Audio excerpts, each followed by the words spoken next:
Hey, welcome to A Little Better. This week on the podcast, we have a special episode that we've been working on for a long time that we recorded with special guests, biblical psychologist Beth Clace, Drew, and myself back in the summer. We can't wait for you to enjoy it as we deal with the practical issues of our current day topic of gender identity.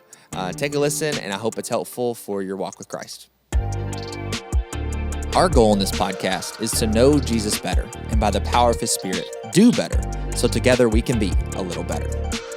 Hey, welcome to this bonus episode of A Little Better. We have special guest, Miss Beth Clace, and she taught a recent equip class from a couple of months ago titled, What Does the Bible Say About Gender Identity? And if you haven't listened to past episodes, it's going to be so important for the context of this conversation that set the foundation for this conversation is going to be really centered around application of how do we apply these biblical truths that we've learned from Beth and then put them into play in some real life scenarios. These questions are directly pulled from a feedback form that people who attended that class sent in to us.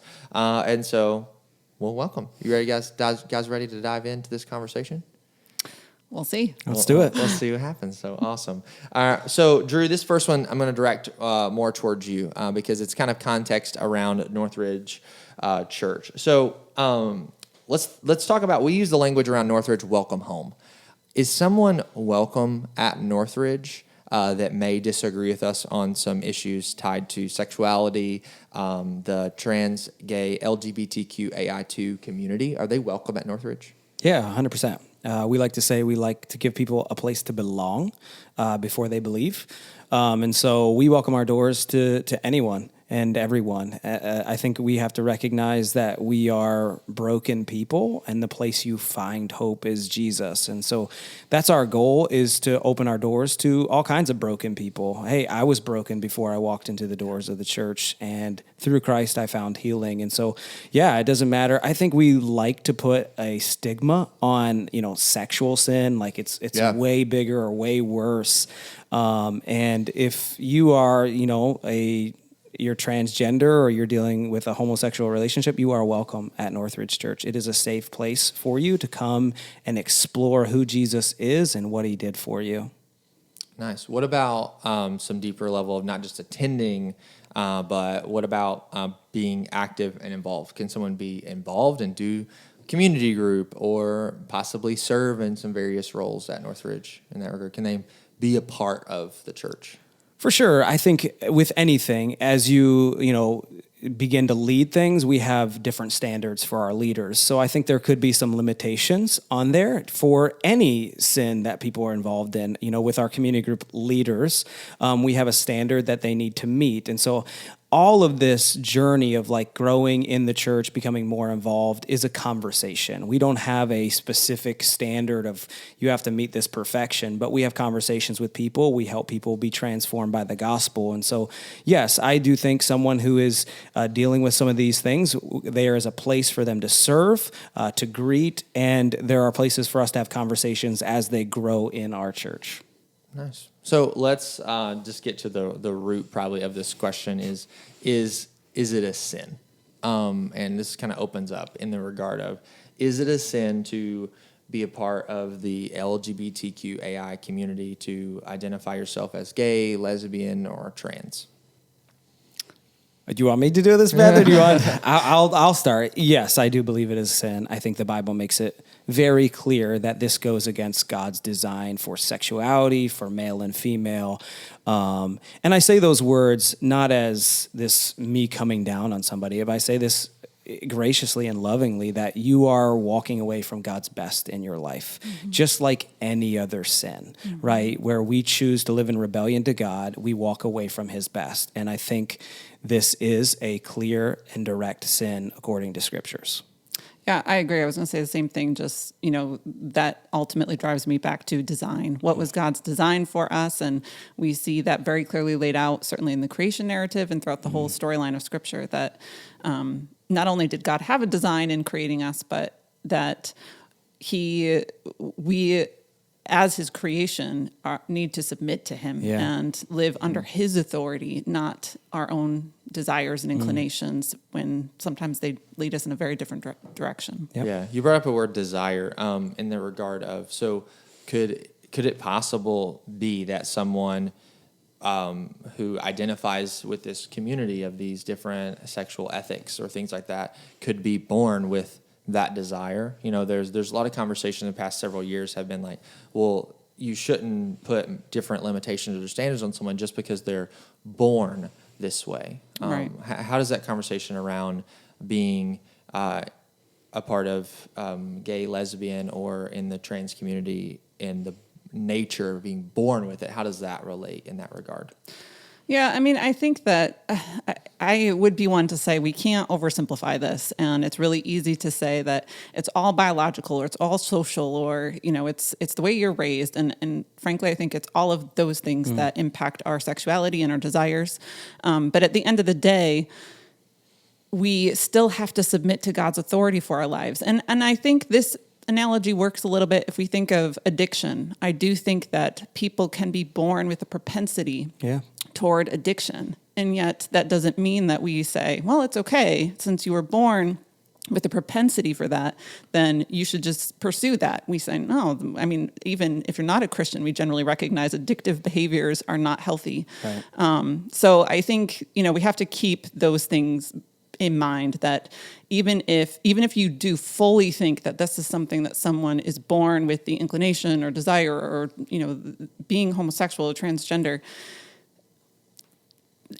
we still run into problems in that having an inclination or desire doesn't necessarily make it right. I actually think it fits the biblical narrative, because guess what? I was born a sinner. I was born with sin in my heart, which the Bible makes clear from the creation narrative to the fall, right? And when Adam and Eve chose to live in rebellion to God, it created a sinful nature. And so to me, it's a moot point, because I have desires that are sinful in nature. Right. That doesn't give me an excuse not to live in submission to God, right? Yeah. God's way is best. And you see that at creation, right? The way he created it perfectly was amazing. We broke it. Yes. And anytime we live in a manner that goes against God's design, goes against his ways, it breaks us. Yeah. And just because maybe somebody was born with an inclination towards the same sex relationship, still doesn't give you an excuse to live against God's design. Right. Yeah. Which is hard, and that brings up a word that is not popular in our culture, which is submission. We're all called as God's creation to submit to his authority. And Beth, you broke that down and unpacked that. And I believe talk 1 and 2. So if you haven't watched those, here's another reference point. Go back, watch those, and get a good reference point for this conversation. So this brings us to our next question, which is, in light of that, can someone be transgender and a Christian? Yes. I mean, we are all sinners. So, hey, I'm a Christian. I confess Jesus is my Lord, that he died on the cross and rose again. I still struggle with sin every day. Yeah. And God is slowly refining me and sanctifying me. And, that's a process. And that process won't be finished until I get to be with him. And so I do think there should be, though, to be clear, I think there should be some conviction. I think the Spirit of God should be moving in your heart, where maybe you are living in a sinful lifestyle, but there is this uncomfortable conscience voice in your heart that's saying, this is not what's best for you. Yeah. I think that I would phrase it that, it's the difference between embracing a particular identity or a lifestyle that goes in opposition to God's design for us, or wrestling with it. Mm-hmm. Yeah. And I think that if you are embracing it, then there's, I would say, some problems with that. Yeah. But if you're wrestling with that tension and trying to, figure out how to follow Christ in the midst of desires that pull you in a different direction. Yeah. Which is, I don't want to soften it with this, but I feel like every Christian if you're reading the scriptures, they should make you uncomfortable, because they should lead you to self-examination. If you can read through the Bible and read through some of Jesus is saying just in the Gospels about what it means to actually follow him, and you're like, can just read over that, like, okay, good, with my morning coffee and move on with your life. There's some tension there that I would wrestle through, like, because I constantly, time and time again, almost every morning, when I'm reading through the Bible, I run across something. It's like, man, that goes against how I'm living my life, and I have to reconcile with that. I think what makes it difficult in this conversation is our culture has constantly pushed this one narrative down our throats, and it's really different from the biblical narrative where there are other things that it's like they've aligned, and it just makes it muddy in a lot of ways. And I think some of that is why are you accepting this lifestyle? Is it out of ignorance, right? I just found Jesus and I'm living in ignorance to his ways. Right. I think there's a process of sanctification where it starts with knowledge, understanding where God stands on certain issues. And as you grow in that knowledge, it should transform. Like you said, I'm no longer embracing this. I am wrestling with it. I am trying to seek the Lord and adjust the way I live. Yeah. That's good. This question was sent in the feedback form as well. It says, I've heard the argument, a popular argument, that God created male and female. In the same way he created day and night, and he created these two things all throughout the creation narrative in Genesis chapter 1 and 2. But in light of day and night, he obviously also created sunrise, afternoon, morning time, but that's not mentioned in Scripture. So there's these phases of the sun and the moon that aren't mentioned. It's not just the sun turns on and then the moon turns, the sun turns off, the moon turns on. It's just not these strict things like that.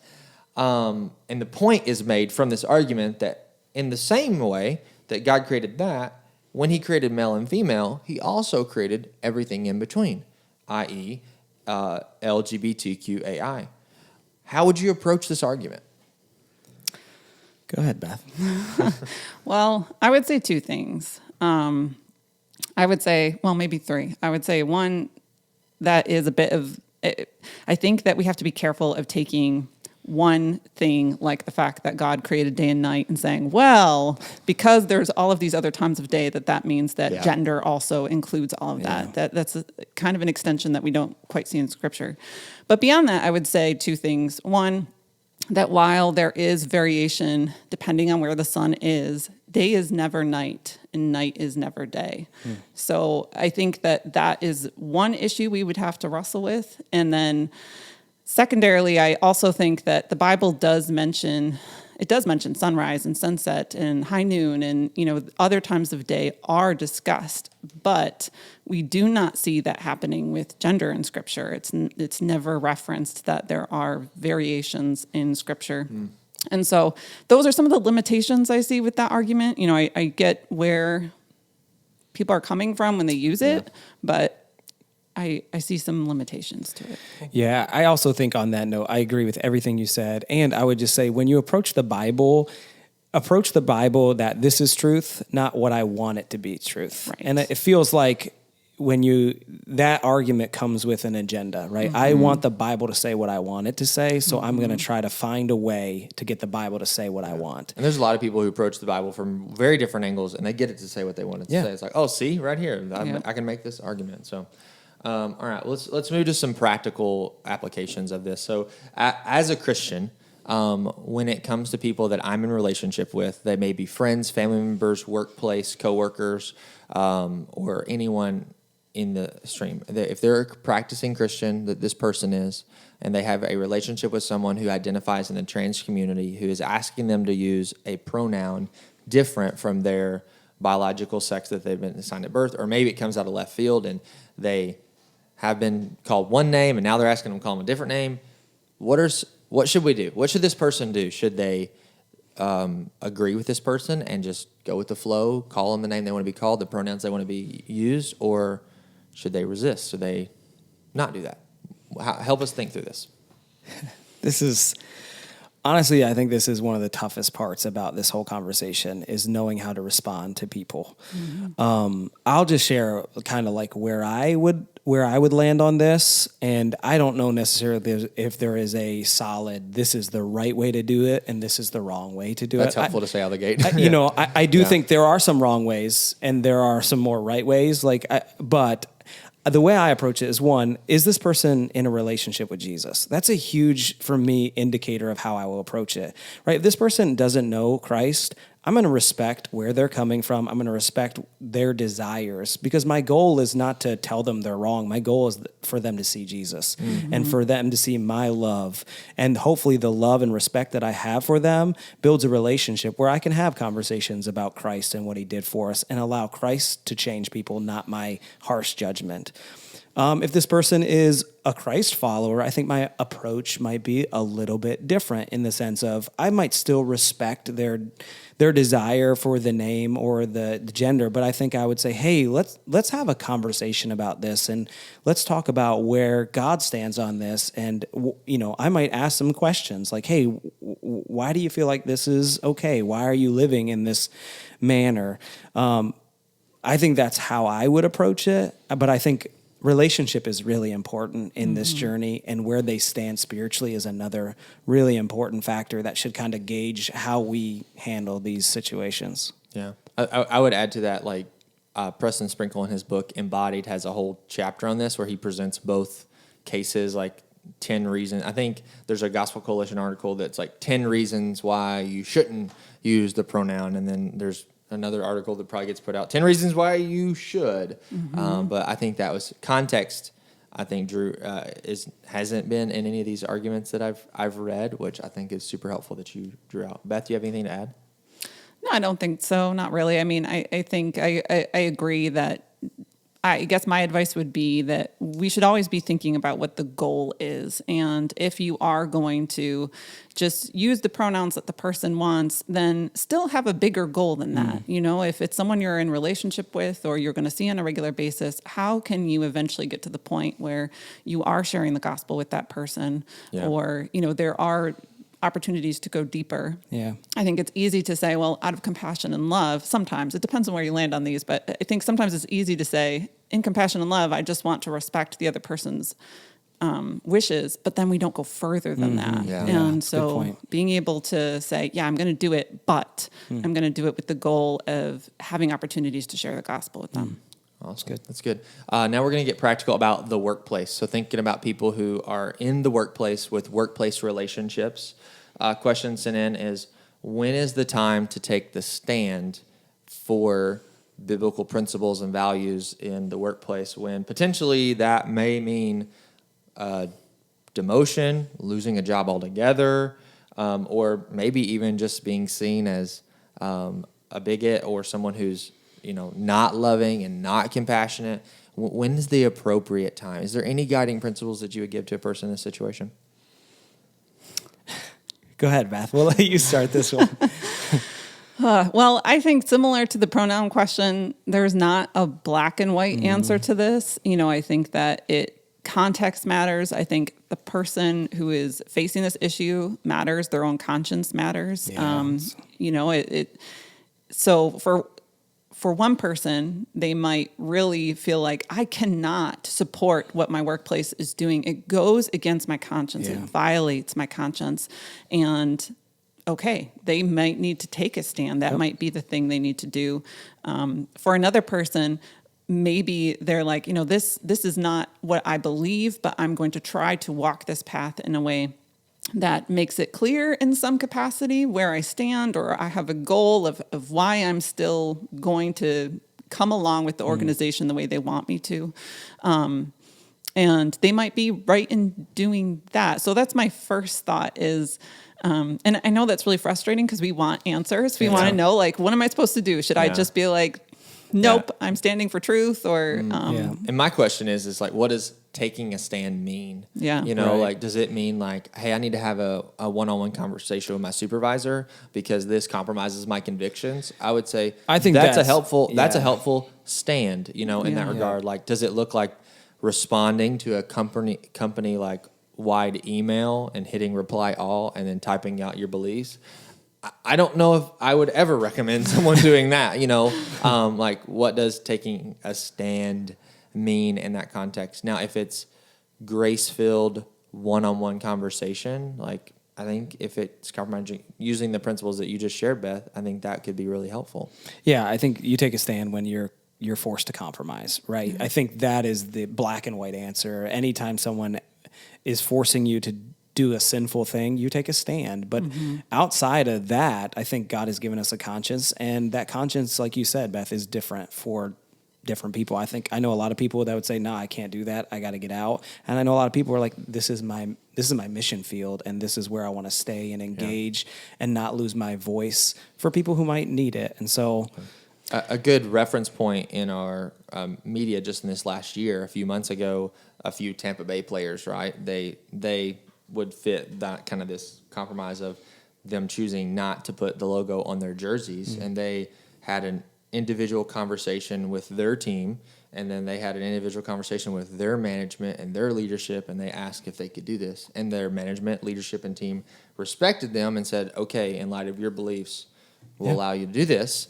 And then obviously they got like canceled in the media, and there were some people who's had comments about them, but the way they approached it was, in my opinion, probably one of the best ways you could approach it. It was very humbling and grace-filled that it seemed to be, on how they thought this thing was compromising their personal convictions and how they chose to progress in that. And I think that that's an important point too. Like, yes, approach it with humility, but then also be okay with the fact that there may be negative consequences. Yeah. And I think we don't represent Christ well when we get really angry that people don't like us for what we believe. Right. Yeah. So if you feel like it's an issue you need to take a stand on, then continue having that humility if people hate you for it.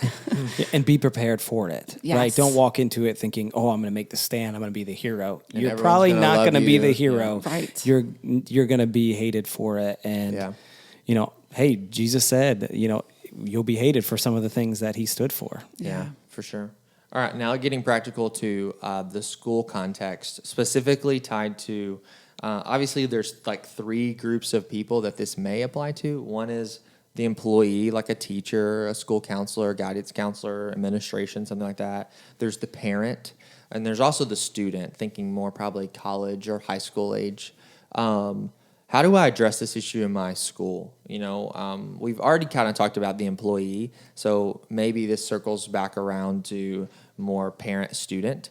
How do you respond biblically in a mixture of grace and truth to this? Like, when is the right time to take the stand as a student and as a parent, and what might that stand look like? Yeah. Can I say one thing about teachers first? Yeah, go ahead. I just think it's in schools especially, there is a lot of narrative being pushed in some schools about this. And I think that creates a lot of tension for teachers, in particular Christian teachers. Yes. Yeah. And I don't think this is a black and white issue. I think different people have to make different decisions depending on their convictions. But man, I hope that there are Christian teachers who stick it out. I hope that we have Christian teachers who stay in public education and Christian counselors and who continue to wrestle through those tensions that we are facing in public education right now. Because if all of the Christians leave, that is very scary. Yeah. And so, does that mean that every single Christian teacher needs to stick it out? And, no, definitely not. Some, you might be in a position where your conscience is not allowing it. The school's pushing it so hard. But I would just encourage teachers that if you're wrestling with this issue, you're not alone. And man, we need Christians. We need lights in dark places. So. Yeah. Well said. So good. I think when it comes to parents, I think the first stand you need to make is with your kids, right? Train your kids in godly ways, right? And, the Bible says it's not a promise, it's a principle in Proverbs, train them up in the way and they will not depart. And so if I'm with my kids, I have 4 kids, the first thing I'm doing, I'm not fighting the schools, I'm training my kids. Right. I'm pouring God into my kids. I'm teaching them the ways of the Lord. And I think parents don't get so caught up in fighting political battles and school battles that you miss out on training who who your kids are and the foundation that they need. And, you know, I think in with the schools and stuff, I think the nice part is we live in America and you have the ability as a parent to decide, right? To decide, hey, I'm going to send my kids to public school and I know I have to be maybe more aware to these things. Or, hey, you have the ability to send your kids to a Christian school or homeschool. We have the freedom to choose what's best and what we believe is best for our kids. And again, I don't think that's a black and white. I think if you're a parent today and you're sending your kids to public school, I think that's a wise and great choice. I think if you do something different, that's okay. Yeah. Yeah. And I think in terms of how to address this issue as Christians, if you're a parent and you don't like what is happening at your child's school, you know, I don't think storming the school is usually helpful. I recommend pitchforks and, you know. But I think that there are ways to have conversations that include biblical principles without even talking about the Bible. You know, I think in my talks, I talked 4. Yeah, number 4. Okay, I talked about you know, natural law as being a part of that too. That we can have conversations about, well, how do we, again, not because of moral reasons or biblical reasons, but how do we really make sure that we're actually helping people who are saying that they're transgender? You know, there's hormones that they can start when they're young, puberty blockers, surgical transition, which is often a decade-long process, and it's very difficult and can be very painful. You know, is promoting or affirming a gender transition always the best choice, even if you're morally neutral on it, right. You know? And so I think there are ways to have conversations that can be wise and helpful without, you know, feeling like I need to go in and tell them that they're wrong and this is why they're wrong. Yeah. Well, that's super helpful. We have 2 more scenarios that we want to go through before we wind down this conversation. And the first one is tied to a general friends and family. So in general, with friends and family, and this could also go to the student in the local school because they're friends and they're classmates and things like that. How do they navigate those relationships? And the question that gets specifically sent in is, when do I know to start the conversation? If it's someone that I have a long-standing, existing relationship with, like this person's been in a relationship with these people for maybe their entire life if they're family members, or at least a couple of years if they're friends, and assuming that let's assume that it's either someone who identifies with that community of the LGBTQAI or at least affirms that community of the worldview and the perspective of other trans people, and they're arguing that it's not morally wrong. There's nothing wrong with that. How do they open up a conversation? Do they just dive in? Do they wait till the other person is pushing their views and they brought up the conversation? How do you navigate that? Well, man, I don't know. I mean, I think that it's hard without knowing all of those context variables, because that's where my mind goes. I want to know all the details. Sure. And you laid out a bunch of it, but I still, you know, I think, where are you? What are you doing? What was being talked about before? When you get into those kinds of debates, how do they usually end? Are you like screaming at people by the end? Might not be wise. Yeah. So I think, you know, you have to know yourself. I think you have to know how you handle, you know, something that can get very political very quickly. Yep. And if that is a fiery topic for you, then, you know, you might need to use some extra restraint. And in knowing yourself, you're specifically probably referencing one of your talks where you talked about, are you more of a grace person or more of a truth person, where you land on, I just need to tell you what's right. Yes. Or do you land more on the side of, oh, it's okay, like I'm going to have grace with you, of like just accepting someone else's view. So where are you at on that sliding scale of grace and truth? Yeah. Yeah, this is personal for me. I have, you know, in my family, I have someone who's a homosexual and someone who has transitioned to a different gender. And so, again, not black and white, a lot of, you know, outside circumstances that influence. I've always just tried to lean on asking a question versus making a statement. Yep. I think questions are way less intimidating than declaring what I think and how I view. And what I've found to be true is when I ask questions, they come across as I'm interested, as I want to know you better. And it's led to conversations where I'm able to speak truth in a loving and kind way versus a judgmental type of way. And again, I think what's really important, especially with family and close friends, is what's true for me. The more comfortable I am with somebody, the easier it is for me to get out of control. Sure. You know, with someone I don't know, I'm usually pretty mild mannered, but if I'm comfortable with someone, I have a tendency to say maybe some things I normally wouldn't. And so I think you have to be careful with family too, because it's really easy to get really comfortable and not think before you say something. Yep. And remember, I think you said it really good, Beth. What is your goal? Yeah. Is it just to have a conversation, or is the goal to slowly shift the way of thinking? And so if you have a goal, what is the trajectory of that goal? If you sit around and just talk about their life and how good it is, I don't know if you're really moving towards that goal. And so constantly keep that in the back of your mind. Yeah, and I also think that brings up a good point too, that, you know, ultimately, if the person is not saved, the real goal is the gospel. Yeah. And so, you know, if you convince someone that staying their biological sex is the best way to be, but they're far from God, that's still not great. That is a significant problem still. So, you know, it's okay to have these conversations. I think there is a time and a place, and it can be wise to engage in them, but also keeping in mind that if our conversations never include the gospel, then we've really missed the mark. Yeah, you're treating symptoms rather than the actual sickness. We have like 2 or 3 more questions as we wind down, but let's get a little bit more personal in this regard. What about parents of children, specifically children out of the house, adult children who are living lifestyles that are different than they disagree with? Because some of these conversations may be the deciding factor of, do I no longer get my family at Christmas? Yeah. That's the reality of it. Of if I have this conversation, they're not going to come around again. What kind of advice or thoughts would you give to maybe parents in that season of life?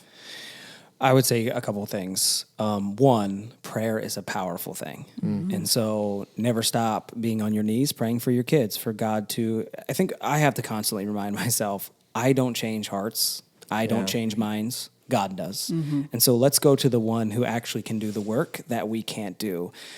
Secondly, I know one of the big questions Ashley and I ask ourselves a lot is, what if this happens to one of our children, you know, on holidays? Are they allowed to come to our house? Are they allowed to celebrate? I've always just leaned on the side of grace there and having a voice into my child's life. And so I've always told my kids they are always welcome at our house, no matter what they're choosing to do, I want them to have a safe place where I can have a voice in their lives. Now, I understand there are different ways to approach that. And I think, again, I don't think there's a black and white. I just lean on the side of like, I want to have a voice in my child's life, to preach the gospel to them, to love them and care for them, to see the change that only God can produce. Yeah, and I would add to that a book that might be helpful called Space at the Table by Drew. We'll put it in the show notes. Yeah, we'll look it up. okay. If it's written by a guy named Drew, you know it's got to be good. Right? But it's actually written by a father and his son. So the father is a theologian, and he teaches at a college or university, and his son is gay. And it's a very open, honest book. It's like painful to read at times, just because they talk about missing the mark with each other at various times through his son's adolescence and young adulthood, but how they have found a way to really maintain a relationship in a hard space. And it's just encouraging and thought-provoking. And so if you are a parent who's wrestling with this issue, I'd really encourage you to read that book, because it's co-written by both of them. You hear both sides of the story, and I think just gives you greater awareness of how complicated it really is. Yeah. What about with young kids? This is our last question. Do we wait until they get this thrown in their face and they start asking questions? You know, we could talk about how kid and family movies are changing with characters, or the school system. We could talk about many things, but do we wait, or do we blindside them with bringing up conversations with them depending on how young they are or old they are? Like, how are young parents, like, inform me? You know, I got a almost 2-year-old and a 1-year-old. When do I start these conversations? I don't know if there's a right time. I think it's an understanding of your kid's maturity, how prepared they are. So I don't know if you could say, oh, of course, by age 9, you got to get it done, right? But I think you need to have these conversations. And I would always lean on the side of I'd rather start the conversation than let somebody else start the conversation. Absolutely. And I also think that, do you need to explain LGBTQ to a 4-year-old? Maybe not. But can you explain over and over again how God has a design for them as a boy or as a girl, and that God's design for marriage is between a man and a woman, and that we love and respect all people because they were made in the image of God. Yeah. Those are 3 points that we can reinforce from the time our kids are toddlers, and they're directly applicable to this issue. Yeah. So I think, don't feel like it has to be a conversation about LGBTQ issues. It can be starting with those foundational principles and building from there when the opportunities come. I actually think the foundation is way more important than responding to a cultural issue, right? Yeah. Let's teach our kids the way God designed us. There's actually, my wife has a great set of books, and I don't know the name, I can probably find them, that teaches, age specific and how you slowly introduce your kids to just the differences in male and female. And it slowly progresses to sexuality, to sex, and all these things that are age appropriate, that build the way God designed things. And I think parents need to be a little more aggressive with this, right? I think we have sat back and just said, oh, well, I'll let so-and-so raise your kids, right? Or whatever. No, we need to, God entrusted us with our kids. And so we need to be proactive with their biblical education and their foundation. Not the church, but we as parents. We will partner with you as a church. Yeah. We'll do anything we can. But man, parents, we got to be aggressive at teaching our kids a Christian worldview and foundation from the Bible. Yeah. That's phenomenal. If you could find those, we'll put them in the show notes, along with one other resource as we wind down, Mama Bear Apologetics, the Guide to Sexuality. Yes. It's a great read. My wife and I have been reading it together. And so, well, thanks so much for listening to this bonus episode on question and answers that you've sent in from the feedback form around this Equip class. What does the Bible say about gender identity? One more push. If you haven't listened to the first 4 episodes, please go and do that. It'll be so helpful in light of this conversation and many others as we seek to love all those that God has intentionally designed. We'll see you next week.